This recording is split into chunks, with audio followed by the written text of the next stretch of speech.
ওইদিকে চলে যায়, সামনে একটা নালা আছে না, ওটা তো জল ঢুকে যায়, তো এবার অনেকে জানে না, তো ঘুরতে যায় যখন ফেরে ওখান থেকে তখন অনেক সময় অ্যাক্সিডেন্টের সম্ভাবনা থাকে না।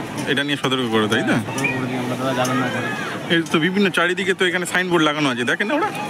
সবাই তো দেখে না, সবাই দেখলে তাহলে তো আর এরকম অ্যাক্সিডেন্ট হয় না, দেখে না বলেই অ্যাক্সিডেন্টগুলো হয়।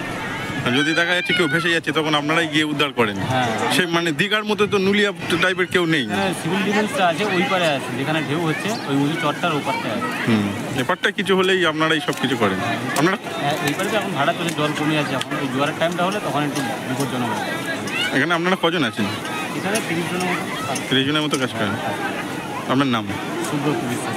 বিপজ্জনক বলছে উল্টো দিক দিয়ে আবার ঢেউ যায়, যার কারণে বিপজ্জনক, মানুষের পাত্র পারে যেতে পারে না। যে সমুদ্রের প্রাকৃতিক পরিবেশে, মনোরম পরিবেশে ঢেউ খাওয়ার জন্য আসে, তাতে অসুবিধা খুব একটা হচ্ছে না।